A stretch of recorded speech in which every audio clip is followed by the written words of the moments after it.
चलो ध्यान देते हैं बच्चों। हम लोग का कल का टॉपिक था, ध्यान से समझना, क्या था बच्चों? Vapour pressure, right. Vapour pressure होता क्या है बच्चों? मैंने कल समझा दिया था, एक बार और अच्छे से आप लोग समझ लीजिए। मैंने बोला था कि कोई भी लिक्विड्स होता है, उस लिक्विड्स का जो वेपर्स निकलता है बच्चों, ठीक है ना, वही वेपर्स क्या करता है, उसके लिक्विड के सरफेस पे एक्सर्ट करता है, प्रेशर एक्सर्ट करता है। क्या एक्सर्ट करता है बच्चों? प्रेशर। ओके, अब वो प्रेशर कैसे एक्सर्ट करता है ये भी समझो। जैसे मान लो हमने एक कंटेनर लिया, कंटेनर में लिक्विड रखा, उसके ऊपर मैंने ढक्कन रखा। अभी बताओ बच्चों, उसमें से जो वेपर्स निकलेगा, वो जो ढक्कन होगा, ढक्कन के ऊपर क्या होगा? कोलाइड करेगा। तो कोलाइड करने के बाद बच्चों वहाँ से क्या होता है? कंडेंस्ड होता है। क्या होता है? कंडेंस्ड होता है। कंडेंस्ड होकर के फिर बाउंस बैक आता है। बाउंस बैक आता है बच्चों, तो लिक्विड के सरफेस पे क्या करता है बच्चों? अगेन प्रेशर लगाता है। अरे भाई थोड़ा सा एग्जांपल देख लो। जैसे मान लो कोई भी, हम जैसे चाय बना रहे हैं, उसके ऊपर ढक्कन रख दिया, तो देखना बच्चों ना, जब वो ऊपर से ढक्कन आप उठाओगे तो उसके नीचे बच्चों क्या होता है? वाटर वेपर्स होते हैं। ठीक है, वही वाटर वेपर्स बच्चों लिक्विड के सरफेस पे आकर के क्या करते हैं? प्रेशर एक्सर्ट करते हैं। समझ पा रहे हो ना? तो उसी को क्या बोलते हैं हम लोग? Vapour pressure. फिर मैंने ये भी समझाया था बच्चों, कैसे कौन कौन से हमारे फैक्टर्स हैं जो कि बच्चों वेपर प्रेशर को बढ़ा सकते हैं या तो घटा सकते हैं। तो मैंने बोला था बच्चों कि अगर weaker molecular forces of attraction रहेगा, weaker intermolecular forces of attraction रहेगा बच्चों, तो नो डाउट वेपर क्या होगा? बढ़ेगा। जब वेपर्स बढ़ेगा बच्चों तो वेपर प्रेशर भी बढ़ेगा, क्योंकि वेपर से ही तो वेपर प्रेशर हो रहा है। फिर वैसे ही बच्चों मैंने बताया था, टेम्परेचर बढ़ाओगे तो वेपर्स और बढ़ेगा, गैस में और कन्वर्ट होगा।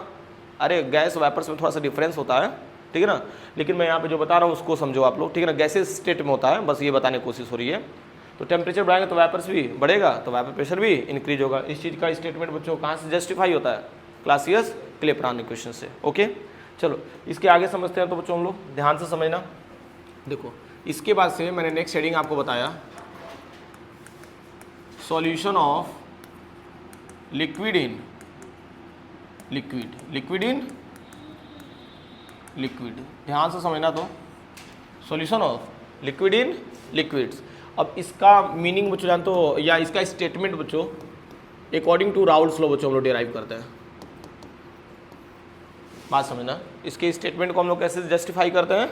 राउल्ट्स लॉ के अकॉर्डिंग, ठीक है। तो अब क्वेश्चन ये आता है कि सर राउल्ट्स लॉ होता क्या है, राइट। तो ध्यान से समझना। तो देखो पार्शियल प्रेशर ऑफ द, यहाँ आप लिख सकते हो the partial pressure of any components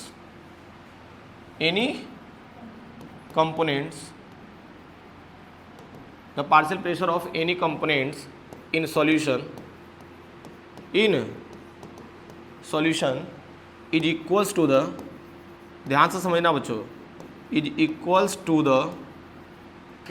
the product of, सबसे इजी स्टेटमेंट बच्चों मैं लिखवा रहा हूँ, ठीक है ना, is equals to the product of pure vapor pressure of any components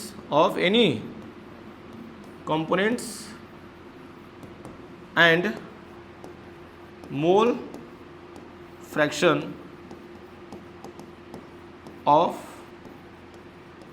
any components, या that components कर सकते हो।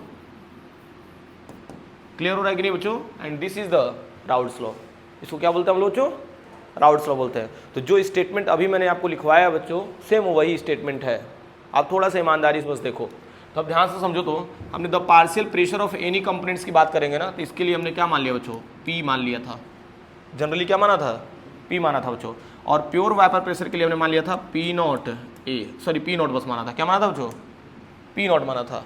एंड मोल फ्रैक्शन के लिए हमने क्या माना था बच्चों? काई माना था। क्या माना था? काई। तो यही स्टेटमेंट बच्चों दिया था, देखोगे P इक्वल्स टू क्या था बच्चों? P नॉट, ये हटा दो, P नॉट और यहाँ क्या हो जाएगा? काई हो जाएगा। कुछ समझ में आ रहा है बच्चों? अब मान लो एनी कंपोनेंट की बात कर रहा है बच्चों, तो मान लो ये भी ए हो जाएगा, तो ये भी ए हो जाएगा, और ये भी ए हो जाएगा। फॉर एनी कंपोनेंट्स, यानी कि ए कंपोनेंट्स के लिए मान लो। कोई दिक्कत है क्या? आसान है यार, बहुत आसान है, हो जाएगा अभी। तो राउल्ट्स लॉ समझ में आया? कुशाग्र समझ में आ रहा है ना बच्चों? टफ तो नहीं लग रहा हमको, है ना? मतलब सिंपल सी बात है भाई। देखो ना, partial pressure of any components is equals to the product, दोनों का क्या है बच्चों? प्रोडक्ट है कि नहीं? Product of pure vapour pressure and क्या हो जाएगा? Mole fraction. क्लियर है ना? यहाँ तक कोई दिक्कत है? ठीक है ना? अब इसके आगे बच्चों नेक्स्ट टॉपिक हम देखते हैं, ध्यान से समझना। नेक्स्ट टॉपिक क्या है बच्चों? Raoult's law for volatile solute. Next topic क्या है बच्चों, routes law for volatile solute. खूब ध्यान से समझना तो बच्चों, और देखो एक एक टर्म्स में ये पहले ऑलरेडी मैं बता चुका हूँ, तो इसीलिए बच्चों यहाँ पे लिखा हुआ है, ठीक है ना।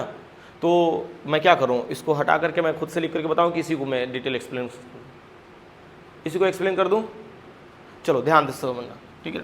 देखो routes law for volatile solute की बात हो रही है बच्चों, तो इसमें देखो क्या हुआ, इसमें दो कंटेनर बच्चों सपोज किया गया, ठीक है। अब सबसे इंपॉर्टेंट चीज़ ये है कि सर वोलेटाइल का मतलब होता क्या है।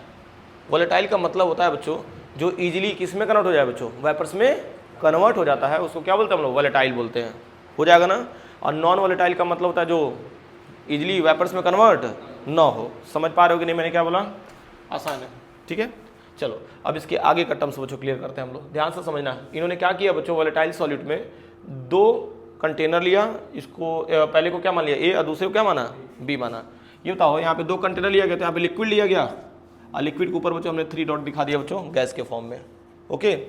और यहाँ पे बच्चों मैंने क्या किया, फिर लिक्विड लिया और इसके ऊपर भी हमने क्या दिखा दिया बच्चों, रेड कलर में गैस दिखा दिया। यहाँ तक क्लियर है। अब मेरी बात समझो बच्चों, यहाँ देखो तारे, ये बताओ इसमें हमने सॉल्वेंट भी तो सपोज करके रखा है ना, तो सॉल्वेंट के लिए बच्चों हम लोग वेपर प्रेशर क्या मानते हैं, पी नॉट ए। एक कंटेनर है तो हमने क्या मान लिया, पी नॉट ए, और जो नॉट दिख रहा है बच्चों किसके लिए होगा, प्योर वेपर प्रेशर। समझ पा रहे हो कि नहीं। और ये ओवरऑल कंपोनेंट्स के लिए बच्चों डिफाइन कर रहा है, तो क्या ले लिया हमने, पी ए ले लिया। क्या ले लिया बच्चों, पी ए ले लिया। और ये बताओ बच्चों यहाँ पे हम लोग दो कंपोनेंट सपोज करके चल रहे हैं, ए और बी, तो इसके लिए बच्चों मोल फ्रैक्शन अगर हम लोग निकालेंगे, एक कंपोनेंट है ना, तो एक कंपोनेंट के लिए मोल फ्रैक्शन क्या हो जाएगा, काई ए। सुन पा रहे हो ना, क्लियर है भाई। हम लोग mole fraction component A, component B, component C ऐसे करके बच्चों निकाल सकते हैं ना। तो यहाँ पे कंपोनेंट ए है, तो इसके लिए हमने क्या ले लिया बच्चों, काई ए ले लिया। सेम एज इट एज बच्चों यहाँ पे भी हमने क्या किया, पी नॉट बी ले लिया, यहाँ पे पी बी ले लिया, और यहाँ क्या ले लिया बच्चों, काई बी ले लिया बी कंपोनेंट के लिए। यहाँ तक क्लैरिटी मिल रही है। अब खूब ध्यान से समझो बच्चों, यहाँ पे लिखना according to Raoult's law, according to Raoult's law. ये बताओ राउट्स लॉ के अकॉर्डिंग हम लोग पढ़े हैं पहले से भी, क्या होता है बच्चों, पी ए अगर एक कंपोनेंट है equals to product of pure vapour pressure into क्या हो जाएगा, मोल फ्रैक्शन, नहीं हो जाएगा। और यहाँ पे भी देखो ना, p b equals to p not be into chi b, जैसे ए के लिए था वैसे बी के लिए था। यहाँ तक क्लैरिटी मिल रही है सबको। अब देखो तारे नेक्स्ट सिस्टम में क्या किया गया बच्चों, ए और बी कंटेनर जो दिख रहा है ना, इसको हमने दोनों को क्या किया बच्चों, एक ही कंटेनर में मिक्स कर दिया। समझ पा रहे हो नहीं मैंने क्या बोला, ए और बी कंटेनर दोनों को मिक्स कर दिया बच्चों एक ही कंटेनर में। तो देखोगे यहाँ बच्चों ये बताओ लिक्विड लिक्विड एक साथ मिक्स हो जाएंगे, और जो गैसेस पार्टिकल्स होंगे वो सरफेस पे बच्चों रहेंगे, सरफेस पे एग्जर्ट करते हैं, है कि नहीं। वेपर प्रेशर की बात हो रही है ना यहाँ पे, तो देखो गैसेस पार्टिकल सरफेस पे हैं और बाकी लिक्विड मॉलिक्यूल्स एक दूसरे से मिक्स हो गए। क्लियर हो रहा है ना, यहाँ तो कोई दिक्कत बच्चों, यहाँ तक नोट करो ना, फिर 1 मिनट बता रहे हैं। जी सर नमस्कार। वर्टिकल बच्चों ध्यान देना। तो यहाँ पे हमने क्या किया था, कंटेनर ए और कंटेनर बी को हमने मिक्स किया था बच्चों एक कंटेनर में, ध्यान से समझना यहाँ पे। ठीक बताओ बच्चों, यहाँ पे लिक्विड लिक्विड एक साथ मिक्स हो जाएंगे और गैसेस पार्टिकल्स एक साथ मिक्स हो जाएंगे, राइट। तो अभी बताओ बच्चों ए प्लस बी हुआ ना, तो यहाँ पे बच्चों डाल्टन्स लॉ हम लोग अप्लाई कर लेते हैं। यहाँ पे क्या अप्लाई करते हैं बच्चों, डाल्टन्स लॉ अप्लाई कर लेते हैं। तो देखो डाल्टन्स लॉ के अकॉर्डिंग क्या होता है बच्चों, यहाँ पे पी ए और पी बी, जैसे यहाँ पे पी ए और क्या है बच्चों पी बी जो है ना, इसका जो समेशन होता है पी टोटल के क्या होता है, इक्वल होता है according to Dalton's law. According to Dalton's law इन दोनों का समेशन बच्चों किसके इक्वल हो जाएगा, पी टोटल के इक्वल हो जाएगा। ठीक बताओ, अभी हमने जस्ट बताया कि पी ए का डेटा क्या है बच्चों, पी नॉट ए इंटू काई A and P not be into क्या हो जाएगा, काई बी हो जाएगा, राइट। ये तो काई ए की जगह पे हम लोग क्या रख सकते हैं बच्चों, 1 माइनस काई बी रख सकते हैं। ये तो पी नॉट ए का इसमें मल्टीप्लाई कर दो, पी नॉट ए का काई बी में मल्टीप्लाई कर दो, तो मल्टीप्लाई करने के बाद बच्चों क्या मिल रहा है, P naught A minus P naught A into chi B plus P not be into chi B. आपका एज इट एज था जो मैंने उठा करके यहाँ पे रख दिया। अब एक चीज़ नोटिस करना, काई बी दोनों में कॉमन मिल जाएगा कि नहीं। तो अब देखो तो पी नॉट बी यहाँ पे हो गया और माइनस पी नॉट ए, और बाहर हमने क्या रख दिया बच्चों, काई बी रख दिया, राइट। और यहाँ पे साइड में क्या हो गया बच्चों, पी नॉट ये हो गया बच्चों। और ये आपको एक्सप्रेशन मिल गया बच्चों routes law for volatile solid के लिए। यहाँ तो कोई प्रॉब्लम है क्या, इसके आगे का टर्म समझते हैं बच्चों, हो जाएगा ना। अब देखो इससे रिलेटेड बच्चों हमको क्या पढ़ना है, graphical representation. Okay, graphical representation में हम लोग समझते हैं बच्चों for a component A, for component ए, और दूसरा क्या रहेगा फॉर कंपोनेंट बी। खूब ध्यान से समझना। तो ये तो ए कंपोनेंट की अगर हम बात करेंगे तो पी ए इक्वल्स टू क्या है बच्चों, पी नॉट ए इंटू काई ए, पढ़े थे ना अभी जस्ट हम लोग। ठीक बताओ, वाई बराबर एम एक्स से कंपेयर कर लो ना, ये कौन सा एक्सिस है, वाई एक्सिस और ये कौन सा एक्सिस है, एक्स एक्सिस। तो इससे कंपेयर करो ना, पी ए हो जाएगा कि नहीं, और ये तो एक्स एक्सिस क्या हो जाएगा, काई ए हो जाएगा। और ये तो स्लोप जो है ओरिजिन से पास करेगा ना, तो ये बताओ स्लोप क्या दिखा रहा है बच्चों, पी नॉट ए। कुछ क्लैरिटी मिल रही है मैंने क्या बोला। अब ध्यान से समझो तो यहाँ पे भी क्या हो जाएगा, p b equals to p not be into chi b. ये तो वाई बराबर एम एक्स, ये भी तो सेटिस्फाई कर रहा है। तो ये भी क्या हो जाएगा, वाई एक्सिस एक्स एक्सिस, और क्या हो जाएगा, पी नॉट बी स्लोप दिखा देगा बच्चों। क्लियर है। तो फिर मैंने बताया था बच्चों, यहाँ पे ध्यान से समझना, ठीक है, कि बताओ हमने ये कंटेनर ए था और ये कंटेनर क्या था, ये कंटेनर ए और ये कंटेनर बी, इन दोनों कंटेनर को हमने क्या किया था, एक में मिला दिया था ना। अरे भाई देखो ना, दोनों कंटेनर को हमने क्या किया था बच्चों, एक में मिला दिया था। वैसे इन दोनों का जो ग्राफ बना है बच्चों, ग्राफ को भी क्या करेंगे, एक में ही तो मिला देंगे ना। इस बात को समझो, ठीक है। अब ध्यान से समझो तो यहाँ पे कंटेनर ए और कंटेनर बी, इन दोनों को हमको देखो कैसे मिक्स करना है बच्चों। कुशाग्र रहने दो, बैठो, ठीक है, ध्यान से समझना। तो अब देखो, जैसे मान लो हमने ये चीज़ हमको इससे मैच कराना है, ठीक है, देखो कैसे कर सकते हैं बच्चों। मान लो ये हमारे पास एक्सिस हो गया। अब इसको कंप्लीटली बच्चों हमें क्या करना है बच्चों, बेंड करना है। तो फ्लिप करते हैं,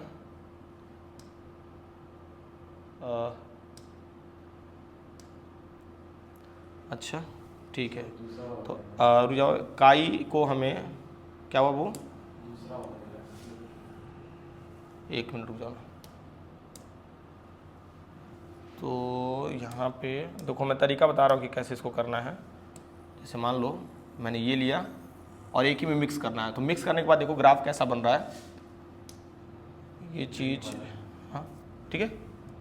अब देखो हमको एक्चुअली ये जो टर्म्स लिया ना हमने, अब इसको मैं लाया बच्चों, इसी पे मैंने ऐड कर दिया। कुछ क्लैरिटी मिल रही है, देखो ना, कंटेनर ए और कंटेनर बी दोनों को एक पास बच्चों मैंने मैच कर दिया, ठीक है। तो इसका मतलब क्या था बच्चों, अब क्लैरिटी आपको मिल जाएगी कि सर क्या बताना चाह रहे थे। देखो हमने क्या लिया बच्चों, ये ग्राफ हमने लिया, ठीक है, दोनों कंटेनर का। तो देखो तारे यहाँ पे क्या हो जाएगा, वाई एक्सिस और क्या था, एक्स एक्सिस। एक कंटेनर के लिए था एंड दूसरे कंटेनर के लिए वो भी, ये भी वाई एक्सिस और क्या हो जाएगा, एक्स एक्सिस। समझ पा रहे हो कि नहीं। और ये बताओ बच्चों स्लोप क्या था बच्चों, स्लोप यहाँ पे पी नॉट ए और यहाँ स्लोप क्या था, पी नॉट बी। ये तो दोनों को हमने क्या किया, ऐड कर दिया, तो क्या मिल गया, पी टोटल मिल गया। समझ पा रहे हो मैंने क्या समझाया यहाँ पे, बहुत इंटरेस्टिंग टर्म्स है बच्चों। तो दोनों ग्राफ भी मर्ज हो गया बच्चों हमारा। और यहाँ पे देखो ना, ये तो इनिशिएट यहाँ से कर रहे हैं, तो काई ए इक्वल्स टू क्या हो जाएगा, 0। तो यहाँ पे काई ए इक्वल्स टू क्या मिलेगा, 1। ध्यान देना बच्चों। और यहाँ पे काई बी इक्वल्स टू क्या ले रहे हैं हम लोग, 1। तो यहाँ पे काई बी इक्वल्स टू क्या हो जाएगा, 0। या इसके जस्ट अपोजिट में हो जाएगा भाई, इधर आपका काई ए इक्वल्स टू 0 हो जाएगा, इधर क्या हो जाएगा, 1 हो जाएगा। क्योंकि भाई मोल फ्रैक्शन का वैल्यू कितना मानते हैं हम लोग, 1 मानते हैं, 0 से लेकर 1 तक जाएगा। क्लियर है, यहाँ तक कोई प्रॉब्लम है क्या बच्चों। तो this is the Raoult's law for volatile solute. Okay, अब इसके बाद से नेक्स्ट टॉपिक है बच्चों हमारा Raoult's law for non volatile solute. हो जाएगा ना, तो यहाँ तक नोट करते हैं बच्चों, फिर हम लोग आगे देखते हैं। तो चलो यहाँ तक नोट करिए आप लोग।